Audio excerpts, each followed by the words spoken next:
Hello friends, so in this video tutorial we will learn about nested lookup, how we can use nested lookup in our Excel sheet. So we have created a table here in which we have employee ID and name. This is our data in our first sheet, and when we will go to our second sheet we have name, department and salary.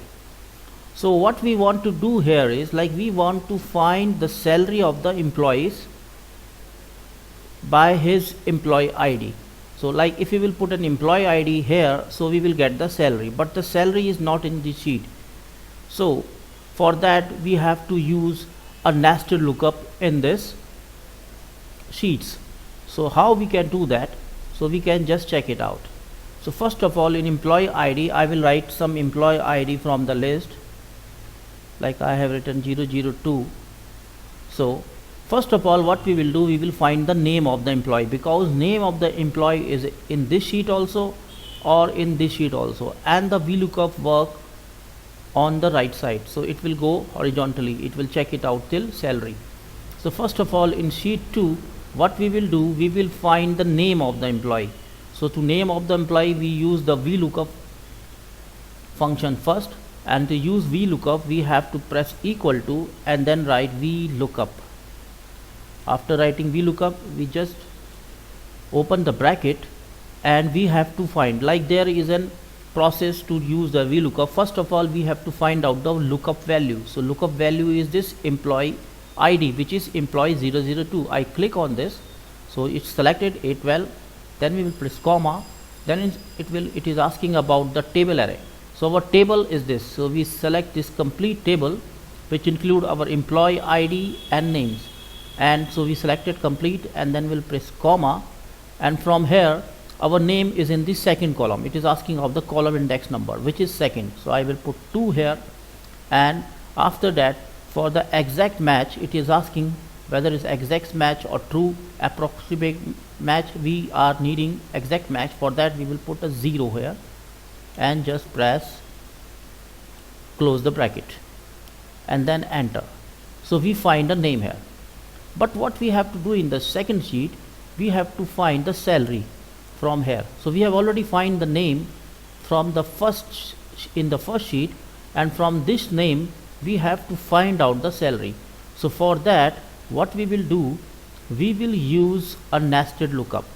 So for nested lookup we again go just after this equal to and type VLOOKUP again and open the bracket. So first of all it will give the answer, the name, which is whichever name is there, like an employee is Rohan here. So then I will put a comma here, and now I will go to the sheet, another sheet, which is sheet 3 here, and just select this complete table. So in this table, if you have the lookup which is inside, it will find out the name from the first table. So when we find out the name, it will check in this sheet and check the third column, and the third column is salary. So we will put comma here and put 3, so first, second, 3, so it will check the salary, and for exact match we will put a 0 here and then press close the bracket and just press enter. So we will get the salary here. So this is the way we can find the salary in Excel sheet using nested lookup. Suppose if we will put some other ID which is not in the list, if I will put 009, so it will give a message which is not applicable, something like this. So to change it and to give some better answer, we go in front of VLOOKUP and press here and press if NA and just open the bracket and go to the end of this formula and press comma and inverted comma. We will type something like this, employee ID is not valid, and we just close the inverted comma and then close the bracket and press enter. So it will give the answer, employee ID not valid. So if you will change it to another one, it will give the answer as per the list we have already selected. So this is the way we can use nested lookup in our Excel sheet for more video. If you are on YouTube, you can subscribe us, or if you are in Facebook, you can follow us. Thank you very much for watching us.